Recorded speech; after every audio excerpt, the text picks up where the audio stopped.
J Jinx! Truck stop!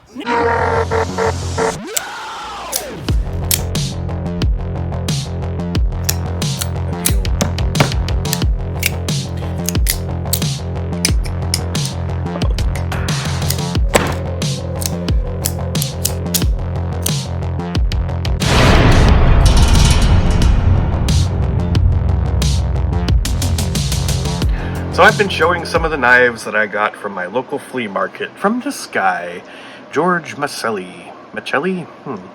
Cutting Edge Weapons in the Collingswood, New Jersey flea market.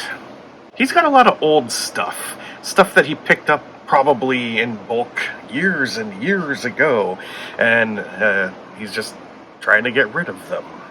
So I spotted this knife. And I've been interested in this exact knife, I mean, maybe not this exact finish, for well over, 20 years, I want to say. This is made by Frost Cutlery, and it's called the Chocktaw. I know what you're thinking, Frost Cutlery? Yeah. Yes, they are the ones who do the Cutlery Corner Network, the knife show, that hilarious show where people fuck around and cut themselves and get injured. Whoa! Oh! Ouch. Watch out, brother. Third generation design. Woo! Color dragon. Don't ever. Whoops. What we have here is a pretty cool piece. Ah!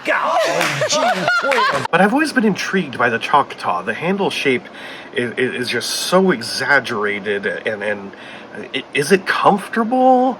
It's a little knife, sort of. I mean, it's smaller than a buck 110, I suppose.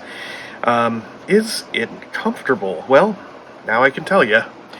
It is, actually. That works pretty well. The way it kind of swells down by the bottom. It feels good. This is actually not a bad design. Jim Frost actually did some good work here and there. There's just one problem with this particular knife.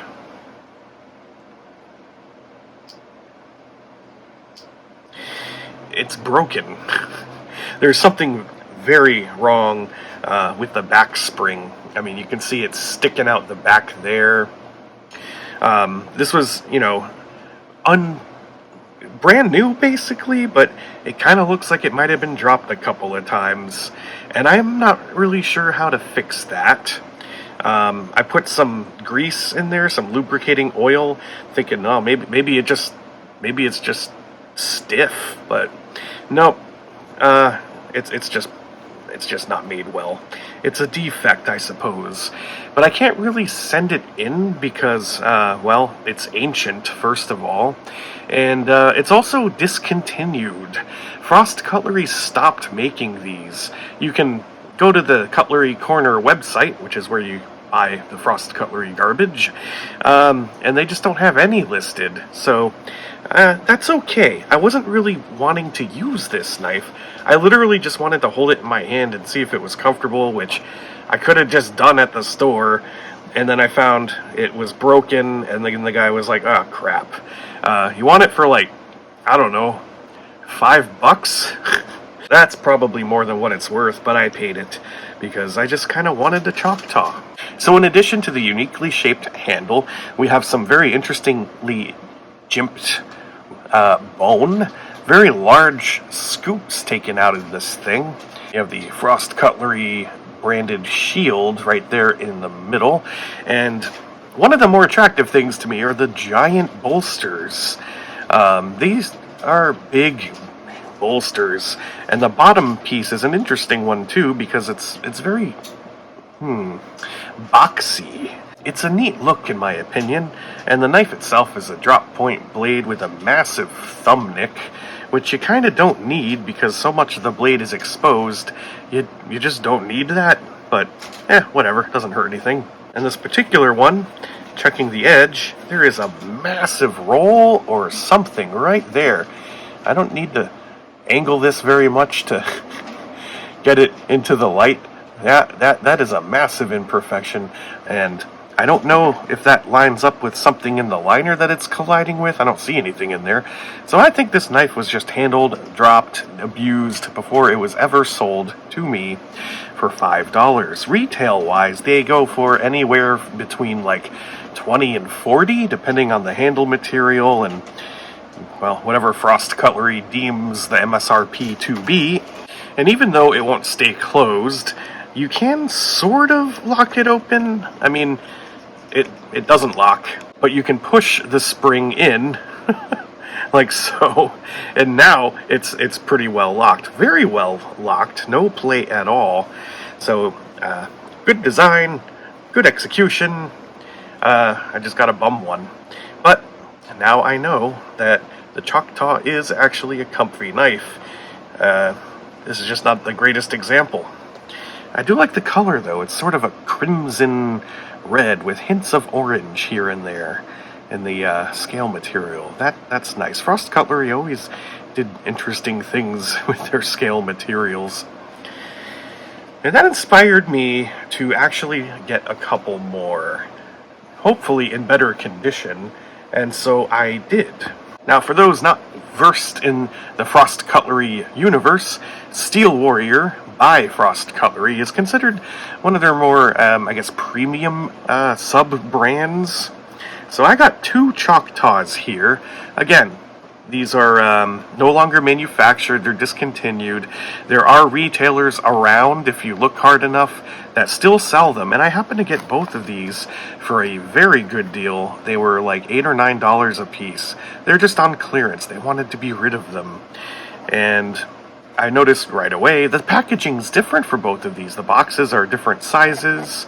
The coloration's a little different. It's the same basic image. You got, I guess that is the Steel Warrior in the flesh, with a sword on horseback, kind of vaguely Ronin, vaguely Japanese style. You got the Japanese style building back there, and well, in this case the sky's a little more of a plum color, and with this one it's red. Anyway, also the fonts are different, logo's a little different. I'm not much of a Frost Cutlery historian to want to catalog the nuanced differences in their packaging, but anyway, let's just have a look at the actual knives. I have not opened these yet, but I've noticed another difference. This one comes in a plastic wrap, and this one does not. Just the Steel Warrior emblazoned wax paper. So I don't know if that's a change in the packaging, or if this one was perhaps used or a return. Well, either way, it's mine now. Okay. Now I don't remember. I think this was oxbone that I got. 56 to 58 Rockwell tested. High quality polished 440A stainless steel blades, nickel silver bolsters, brass pins and liners, ox horn handle. So here it is, a hopefully functioning Steel Warrior / Frost Cutlery Chocktaw. This one looks a hell of a lot better out of the package. This one didn't even come in a package at all. I don't think I have very many knives made with ox horn scales. It's translucent. Really interesting. You can get really cool looking patterns in there. You know what it kind of reminds me of, especially this side? That material that's kind of taken over by storm, Ultim. It's Ultim horn. Anyway. Oh. We got a little bit of a half stop there. That's different. I wonder if this is supposed to have that. And a very satisfying snap as the functional spring springs into action. And there is a difference in the logos.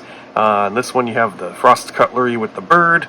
This one, Steel Warrior in that kind of medieval looking writing. You got the orange and yellow sticker that points to the little itty bitty dot out by my fingertip. That is where they tested it. A lot of other knife companies actually do that when they care too.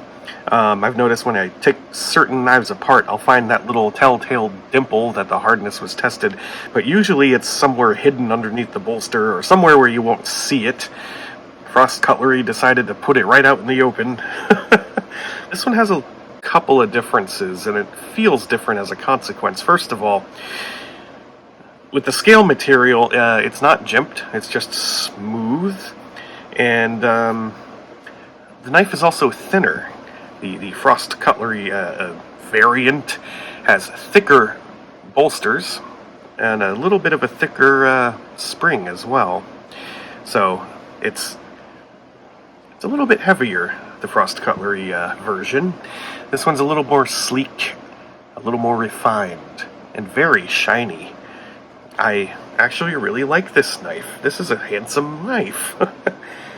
And it has a very, very nice walk and talk. I am impressed. I like it. For $8 or $9, this was a hell of a deal. Much better, but I do feel a little bit something right up here at the curved part. Let's see if we can get it in the light. No, it's just a very, very small imperfection in there. Nothing that can't be fixed with a few pulls on the old Lansky turn box. Let's check out this other one. Now, this one has winter-aged bone for the handle. Winter-aged bone. How do you winter-age a bone? You just toss it out in the snow for a while, I guess. Ooh. Now that is winter-aged bone. I love it. Wow, the jimping looks like a bunch of segmented worms, or maybe a spinal cord that was like the mold of a spinal cord, I suppose. And it also has that half stop. Now, it's not a hard half stop, it's just kind of a hint half stop. It's more or less identical to the one with the ox horn, but I think I might like this handle material better. This winter-aged, what was it? It just says winter-aged bone. This bone could come from anything. I'm gonna say that it came from William Wallace himself. Why not? I like the colors that they get in there. That's neat. There's this black and brown colored kind of accenting. I guess the white is what makes it winter? I don't know. But like I said, otherwise it's pretty much identical to the other one. Although I do see one little thing that is different. And it's all the way up here, kind of by the sticker. You see these fine lines kind of cut in there. It looks like it's on purpose. I don't know what that is. There's like 1, 2, 3, 4, 5, 6 of them. Ugh, forget it. I'll get that off later. It's not going to be a straightforward process. That sticker's been on there for a while. Probably like 20 or 30 years for all I know. So I'm thinking I'd like to actually carry and use one of these for a while. I've recently kind of switched back to my case tribal lock knife, but I'll give this one a little bit of a rest in exchange for the ox horn Chocktaw, just because well, I really like this one and want to keep it in good condition. So let's beat up on this one and see how it does. Well, now I want to go back and get a Frost Cutlery branded one, just because it's different enough. It might be better for all I know, just because it's heavier and chunkier. But anyway, there they are. The Frost Cutlery and Steel Warrior Chocktaw.